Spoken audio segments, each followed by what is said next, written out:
दो युवक दो ड्रोनों को उड़ा रहे थे। दोनों एक दूसरे का मुकाबला करते हुए ड्रोनों को बहुत ऊपर उड़ा रहे थे।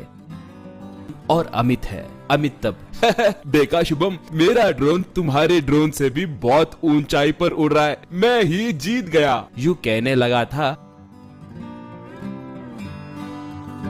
तभी वो ड्रोन नीचे गिर गया। शुभम तब, रे अमित, तुम कभी नहीं सुधरोगे। ड्रोन उतने ऊंचाई पे उड़ाए तो कांटेक्ट कट होगा कहकर मैंने तुमसे कहा था ना, फिर भी तुमने नहीं सुना। अब देखो, कहा अमित तब। हाँ यार, सच है यार प्लीज प्लीज मुझे एक और ड्रोन बनाकर दो ना प्लीज, कहा। शुभम अपने घर के पास लोगों के लिए तरह तरह की चीजें तैयार करके देता था। ऐसे वो गैस ऑटो रिक्शा,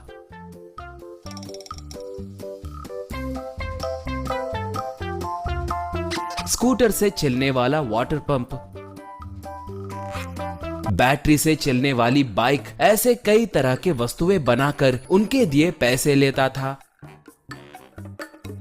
घर में उसके बूढ़े माँ बाप रहते थे। आए थोड़े बहुत पैसों से ही शुभम उनकी देखभाल कर रहा था। अमित के पास पैसे थे मगर वो बिल्कुल बुद्धू था। अगर शुभम कुछ भी तैयार करता तो उसे भी वैसा ही चीज तैयार करके दो कहकर उसे वो बनवाता था। शुभम तब, यार अमित, तुम्हें ये गैस ऑटो रिक्शा की क्यों जरूरत है? तुम्हारे पास बहुत पैसे हैं, बहुत सारे कार हैं, वैसे तुम इस ऑटो का क्या करोगे? कहा तो अमित, इससे तुम्हें क्या, मैं तुम्हें पैसे दे रहा हूँ ना, मुझे बनाकर दो बस प्लीज, कहकर जिद करता था।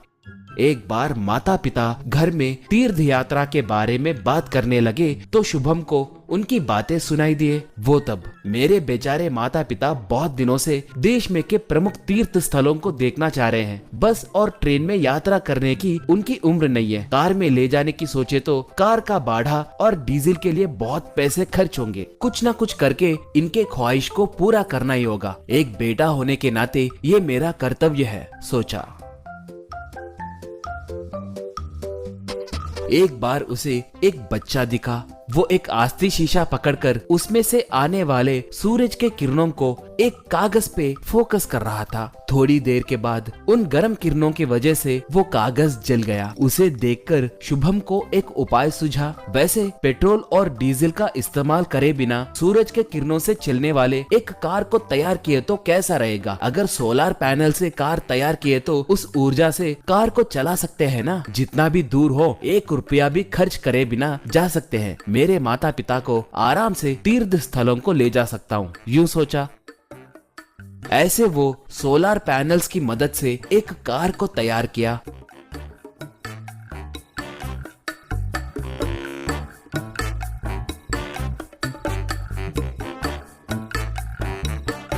उस कार में माता पिता को बिठाकर तीर्थ यात्रा के लिए निकला। वो लोग जाने लगे तो गांव वालों के साथ साथ अमित भी आश्चर्य में पड़कर देखने लगा। ऐसे देश में के सारे तीर्थ स्थलों के दर्शन करते हुए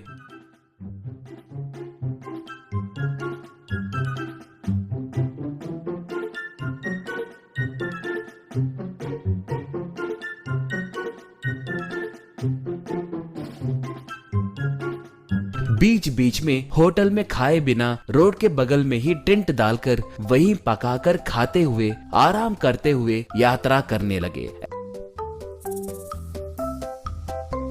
ऐसे उनका कार गांव को लौट के आया। अच्छे से तीर्थ यात्रा करवाने के लिए उसके माता पिता उसकी बहुत प्रशंसा किए।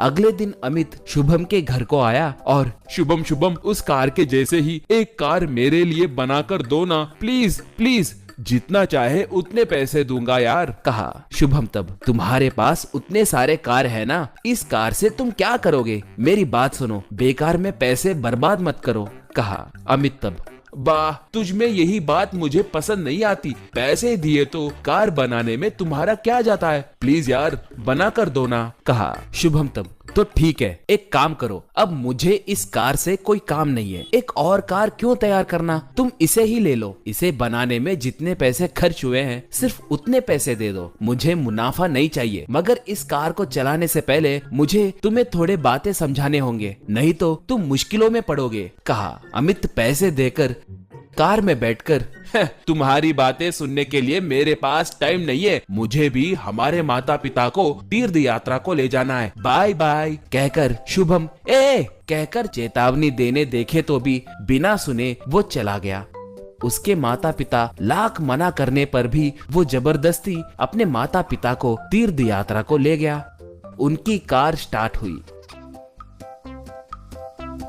थोड़ी दूर जाने के बाद बादल छाकर बारिश गिरने लगी। सूरज की किरणें नहीं रहने के कारण कार बीच में ही रुक गई। तीनों मिलकर उस कार को ढकेलते हुए गांव को आए। उन्हें देखकर गांव वाले सब हंसने लगे।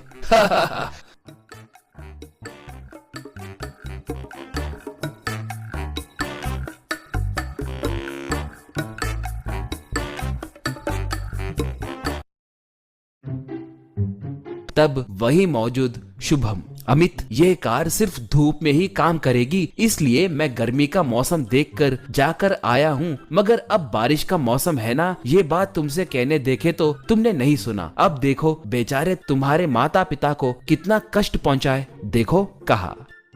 ये सुनकर अमित के माता पिता गुस्से से उसे खूब मारे।